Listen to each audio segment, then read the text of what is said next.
नमस्कार मंडळी, स्वागत आहे तुमचं सगळ्यांचं आपल्या लाडक्या युट्यूब चॅनलमध्ये। व्हिडिओ नसाल तर व्हिडिओ लाईक करा आणि चॅनलला सबस्क्राईब करून सोबतचं बेल नोटिफिकेशन ऑन करायला विसरू नका आणि ह्या व्हिडिओला हाईप नक्की करा आणि हा व्हिडिओ शेवटपर्यंत पण नक्की पहा। नमस्कार मंडळी, तर अखेर आता सुष्मिता समोर आला अंशुमन आणि मल्लिकाचा खरा चेहरा।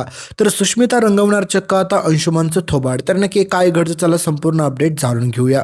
तुम्ही पाहिलंच असेल मित्रांनो की कशा प्रकारे समर आणि स्वानंदीला एकत्र पाहून मात्र ह्या मल्लिकाचा जळफळाट होत असतो। कारण की मल्लिका म्हणत असते की काही जरी झालं तरी समरला आणि स्वानंदीला एकमेकांसोबत मी कधीच राहू देणार नाही, त्यांना मी नक्कीच तोडेल। आणि या सगळ्यामध्ये ती मदत घेत असते आपल्या सुष्मिताची। पण बिचाऱ्या सुष्मिताला माहितीच नसतं हे सगळं मल्लिका काकू का करते, कारण की तिला तिचा डाव साधायचा असतो। पण या सुष्मिताला माहित नसतं की तिने स्वानंदी आणि समरच्या विरोधात जाऊन काही जरी कोटाने केले आणि नंतर जर समर स्वानंदीला समजलं तर त्यामध्ये ती स्वतः अडकणार आहे। पण ही मल्लिका खूप हुशार असते, कारण की मल्लिकाला माहित असते की सुष्मिताचा कशा प्रकारे वापर करायचा आणि तिला कशा प्रकारे तोंडावरती पाडायचं। तर स्वानंदीमध्ये आणि सुष्मितामध्ये दोघींमध्ये देखील भांडणं लावून देण्याचं महत्त्वाचं काम करत असते ती म्हणजे ही मल्लिका।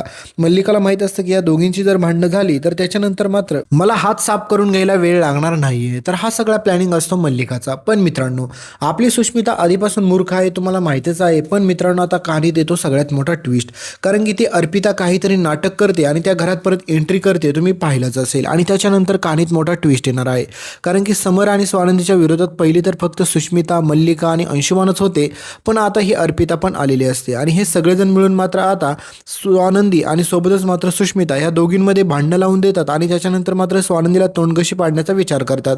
आणि त्यांचा हाच प्लॅनिंग असतो की सुष्मिताचा वापर करायचा आणि स्वानंदीचा काटा काढायचा, म्हणजेच त्यांचा हाच सगळ्यात मोठा प्लॅनिंग असतो। तर पुढे आपल्या सुष्मिताला ह्या सगळ्या गोष्टी समजतात की तिचा फक्त ही मल्लिका काकू वापर करून घेत आहे, ते पण फक्त स्वानंदीला धडा शिकवण्यासाठी। कारण की तुम्हाला माहितीच आहे की मल्लिकाच्या डोक्यात एकच विचार चाललेला असतो की स्वानंदीला धडा शिकवायचा आणि स्वानंदीला धडा शिकवल्याच्या नंतर काय मात्र मित्रांनो, तुम्हाला माहितीच आहे की मल्लिकाचा हाच डाव असतो। त्याच्यानंतर समर स्वानंदीचं नातं तुटेल आणि त्याच्यानंतर मात्र स्वानंदीला ह्या घराच्या बाहेर जावं लागेल आणि सगळ्यात महत्त्वाची गोष्ट म्हणजे ती सगळी राजवाडींची प्रॉपर्टी आहे ती आपल्या हातामध्ये येईल। पण मित्रांनो, पुढे आता कहाणीत सगळ्यात मोठा ट्विस्ट येतो की हा अंशुमनचं आपल्या सुष्मितावरती कधी प्रेमच नव्हतं, हे तुम्हाला माहितीच आहे की त्याने त्या संकटातून वाचण्यासाठी तिच्यासोबत लग्न केलेलं असतं। तर पुढे आता तुम्हाला माहितीच आहे की या सुष्मिताचा किती लहान मुलांसारखे हिचे हट्ट असतात, त्याच्यामुळे मात्र अंशुमन रागात चिडतो आणि त्याच्यानंतर सुष्मिता म्हणते की अंश, तुम्ही खरंच माझ्यावरती प्रेमच करत नाही। आणि त्याच्यानंतर काय मित्रांनो, कहाणीत येतो सगळ्यात मोठा ट्विस्ट, कारण की अंशुमन ज्यावेळेस मात्र रागारागात सुष्मिताला म्हणतो की मी खरंच तुझ्यावरती प्रेम करत नाही, त्या संकटातून वाचण्यासाठी तुझ्या त्या बहिणीने ना आमचं जीणं हराम करून टाकलं असतं जर मी तुझ्यासोबत लग्न केलं नसतं, म्हणून फक्त मी तिला फसवण्यासाठी मी तुझ्यासोबत लग्न केलंय। आणि त्याच्यानंतर सुष्मिताचे डोळे उघडतात, सुष्मिता डायरेक्ट अंशुमनच्या कानाखाली वाजवते आणि अंशुमनला राग येतो आणि रागात अंशुमन म्हणतो की तुझी हिंमत कशी झाली माझ्यावरती हात उचलण्याची, भिकारडे।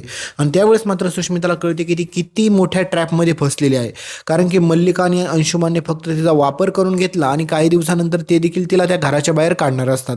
आणि बाली सुष्मिताच्या का आपल्या स्वानंदीच्या विरोधात जाऊन काड्या करत असते जेणेकरून समर आणि स्वानंदीचं नातं तुटावं म्हणून।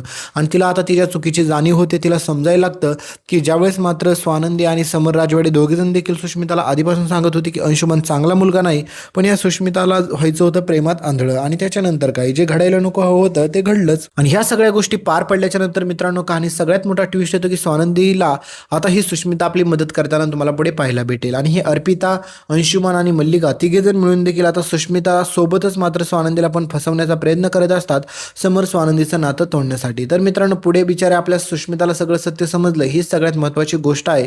तर असं सगळं काय तुम्हाला पुढे पाहायला भेटणार आहे, त्याच्यामुळे इथपर्यंत व्हिडिओ पाहिला असेल व्हिडिओला लाईक करा, चॅनलला सबस्क्राईब करायला तर अजिबात विसरूच नका। आणि या व्हिडिओला जाता जाता मित्रांनो हाईप करा आणि व्हिडिओच्या शेवटचं सरप्राईज तर पाहायला अजिबात पण विसरूच नका।